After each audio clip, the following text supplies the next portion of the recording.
continue fidelity when it comes to the target language.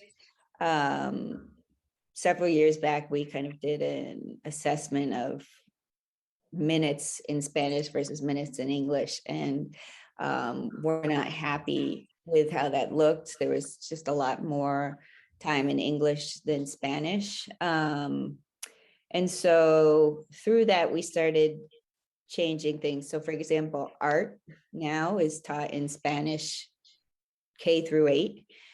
That was a big shift. And math in middle school is also taught in Spanish. So we have, I guess a first big thing, if they're doing kind of it depends on the model of their middle school, but if they're doing kind of your standard middle school model where kids rotate through the different subject areas, I think a lot of our job is advocating for what our school needs at the district, city, state levels. When it comes to hiring, it's good to tap into all the resources that you have. So that might be the DESE exchange program with the Spanish embassy.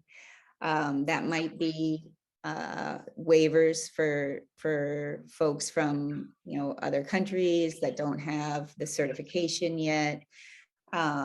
We have I feel really strongly about creating a pipeline within my building. And so, for example, I have three teachers who were assistants, and we supported them in getting their master's degrees and licensure, and they're now classroom teachers. So, building in-house in that way to make sure you have the right person with the right skills for the job. For every kind of standard, like say there's a standard third grade job posted in Cambridge, and then there's a dual language job. I know from my colleagues, like the standard third grade job might have 300 applicants, and I'll be lucky if I have like 6. Right. And then when you get to middle, keeping them, taking care of them, doing a lot of the training in-house. I mean, Cambridge is fortunate, and I know how fortunate I am that I have 3 coaches. I have a math coach, a biliteracy coach, and a dual language coach. And I know not all schools have that, but it's really key for, doing all the curricular work that's required. Most districts don't invest in dual language curricula. They'll say, all our schools are going to use such and such a curricula, and it might only come in English. And so, it does fall on us to do our own curriculum development, our own training with relation to, things like the bridge, for example. And, we do send folks to the MABE conference and different MABE events and La Cosecha. We do that as well. So there's some stuff from Cal that we've tapped into before. So really, looking at those outside pieces. But I do have a rule, like if I send you to La Cosecha, part of that is you come back and you do PD for the rest of the staff on what you experienced when you were there. Because, that's a big, big. Considering that you've done these different configurations, what do you feel like are some of the strengths and successes that of the program? Well, I think the staff, for one thing, certainly we have excellent teachers and administrative supportive staff. Now that we have the program coordinator, having her has been very helpful over the years as far as coordinating the bridging between English and Spanish, both in classes in English and classes that are conducted in Spanish. So the professional development that we've had in that area. Also we've been doing some evaluation of the program. So again, having the coordinator to facilitate that. And having a great community of students and families, of course, who are all very supportive of the UNIDOS program. And I think, something that you always thought was important, the integration of the Right. programs, the standard with the dual language program is great for the students. Especially with the structure that we have, being a dual language program within a school with a separate program, that it's great for the students. They always say that's their favorite thing about 7th grade at the end of the year was that they got to be integrated with the other programs, so that they learn, they realize they're doing the same work, they're just doing it in different languages, and we've been able to do some cross programs. Has always been a challenge. I think I have my go-to resources that I use, but I'm constantly searching for sources in Spanish for current events. I think that's, I try to make connections, of course, with current events in social studies, and so that can be challenging, just the time that it takes to search around for those materials. But we do have, we have some access to, for example, News ELA has the articles in Spanish, but they're not, they're current, but not immediately current, and besides that, I think some students who are native English speakers feel a little sometimes frustrated because, we are in a English dominant place, in Massachusetts here, even though there are many Spanish speakers. But even during homeroom, I always speak in Spanish in homeroom, and I try to, I encourage students to respond to me in Spanish in homeroom. During class, when they're working in groups, that's the time when they often divert to English. I just walk around and I say, oh, this person is speaking in Spanish, and I have my little clipboard where I'm. Great. So what do you feel what do you feel like works really well about the program, and what is maybe one success you'd like to share? Well, I think a lot of things are running well. I think consistency is definitely key for any teacher, but more so for Unidos. I have my routines, I have my protocols in place. I've built really good relationship with my students. They know that I care. They know that I'm there for them. We have good, bad days. But my routine and my lesson planning really works well. I had to do a lot of readjustment this year because, again, we have several low readers, and those two areas are such heavy content, and they're done in Spanish. I had to restructure my lessons, and I had to create other things. Like I had to make sure that I have my word banks faithfully used every day. I do read out louds every single day. I think it's really important for the kids to hear me do, reading Spanish, intonation, and all that. I'm always using context to explain words. I don't like to teach vocabulary in isolation. So I'm always going back to, this is how the word is used. Maybe it's a word in Spanish that has different meanings. And so vocabulary is something that I focus on, but definitely comprehension, making lessons fun.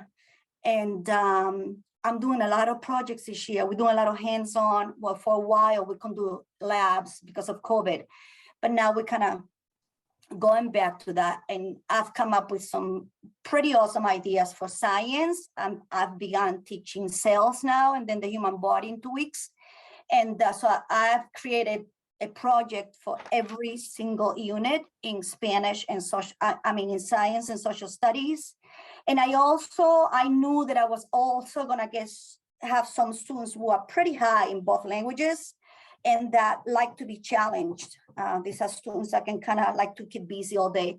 So I created part of my Google Drive, I created a folder with work that if these students are done with my lesson, done with their daily work, they always have access to all these projects and all these things that they can continue working. That has made a huge difference, because there are times that I have to sit down with students that don't really fully understand what I'm reading, the text that I'm using maybe.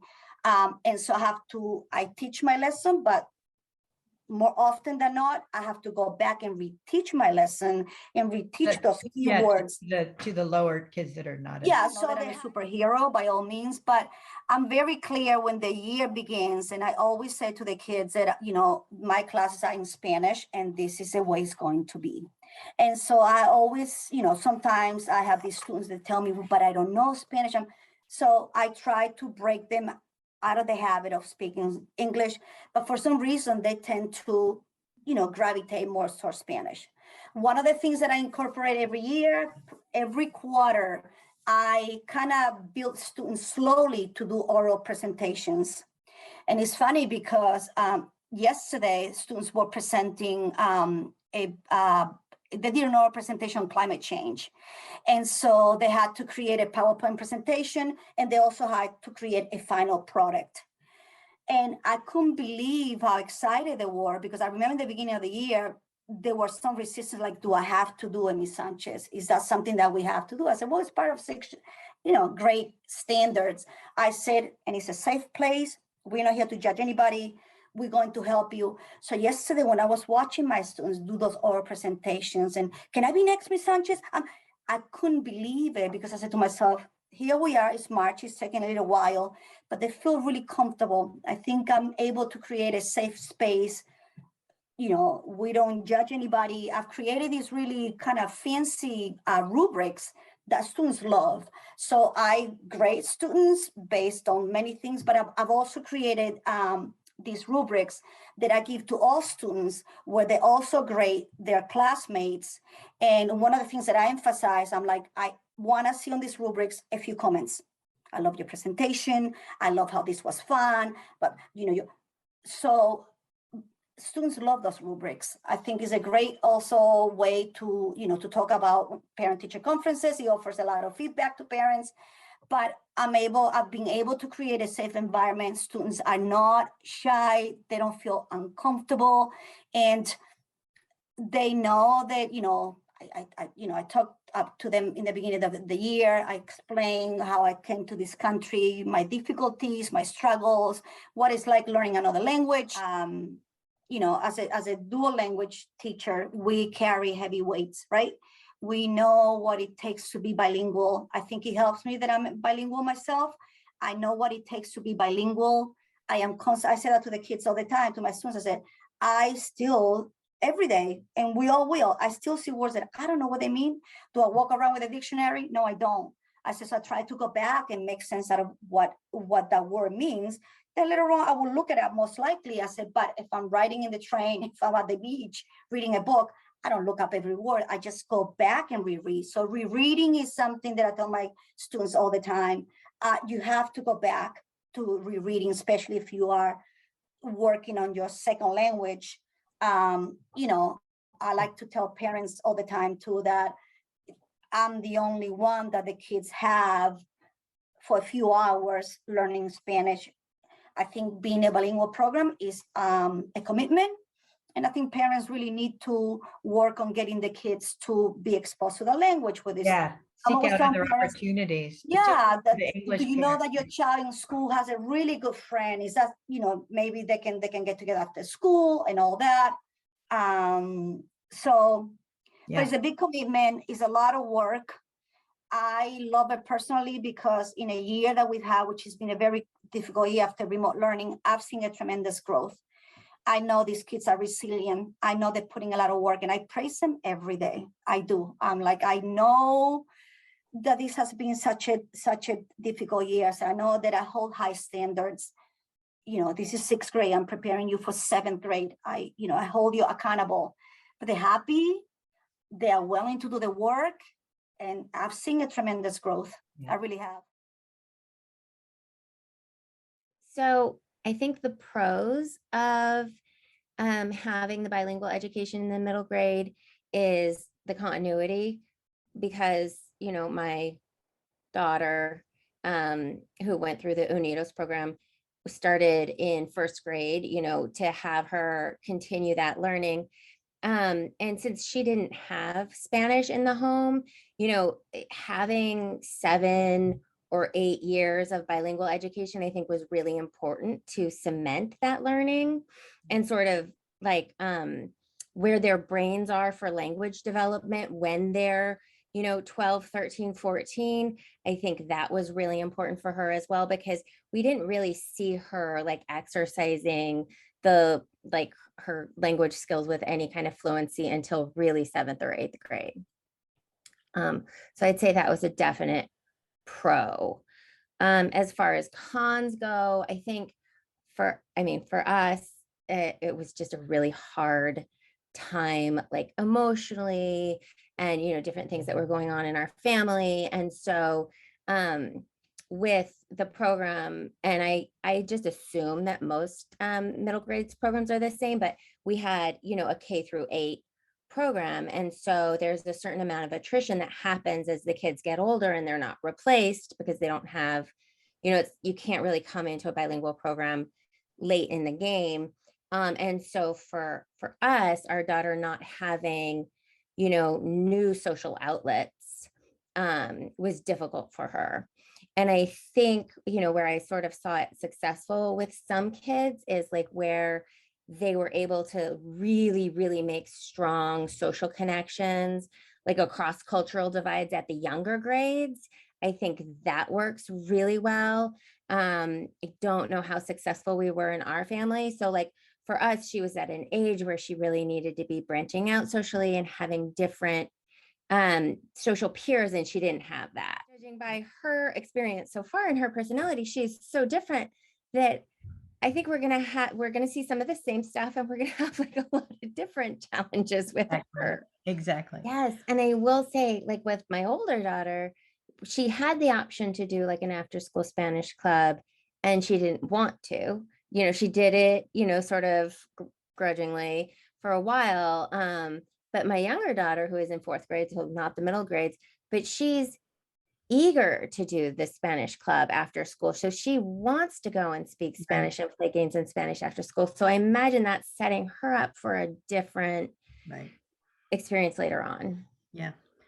Well, I mean, I'm glad that you pointed that out about the difference in the different students, because I do think sometimes I'll say to parents, it's like, you have an ideal vision of a program or what you want educationally for your child, but they're their own person too. And so you have to take that into consideration. The language skills that they learned, through the bilingual program is amazing. But also, there's a lot of sort of cultural awareness and awareness of differences that they have that I don't necessarily see in other kids. And I think that's just a huge value. Yeah.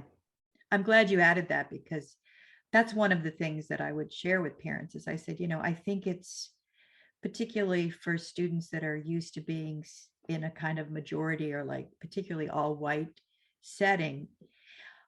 It's a really good experience to be in a setting that's much more diverse, and even be in be the minority, so that you